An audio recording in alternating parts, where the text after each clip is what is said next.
జనరల్‌గా ఫ్లైట్‌కి మనకి opposite సీట్‌కే screen అయితే ఉండేది. అందులో మనకి ఫ్లైట్ టైమింగ్స్ అంతా వెదర్ అన్నీ చూపిస్తూ ఉండేది. బట్ ఇక్కడ స్క్రీన్ చూడండి సెంటర్‌లో కనిపిస్తుంది. అలా పైనైతే అరేంజ్ చేశారు. నేను ఇంతవరకు ట్రావెల్ చేసిన ఫ్లైట్ జర్నీలో ఇదే షార్టెస్ట్ ఫ్లైట్ జర్నీ. జస్ట్ 30 మినిట్స్‌లో ఫ్లైట్ అయితే ల్యాండ్ అయిపోయింది.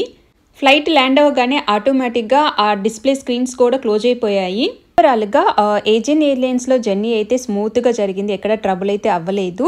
సో, ఇక్కడ నుండి మాకు బస్‌లో అయితే తీసుకొని వెళ్తున్నారు. బస్‌లో అంటే ఎంతో దూరం ఉందని అనుకున్నాము. జస్ట్ ఒక రౌండ్ ఇలా తిప్పాడు, అలా దింపేశాడు. సో, దిగిన తర్వాత చూస్తే మా ఫ్లైట్ చూడండి అక్కడే ఉంది. సో, నడుచుకుంటూ కూడా రావచ్చు. ఫైనల్‌గా శాంతోర్ని ఎయిర్‌పోర్ట్ అయితే రీచ్ అయిపోయాము. బ్యాగేజ్ కలెక్షన్ బెల్ట్ కూడా దగ్గరలోనే ఉంది. సో, అందరూ ఇక్కడే లగేజ్ అయితే కలెక్ట్ చేసుకుంటున్నారు. సో, మాకైతే మెయిన్ లగేజ్ లేదు కదా! సో, హ్యాపీగా క్యాబిన్ బ్యాగ్ పట్టుకొని అయితే వెళ్తున్నాము.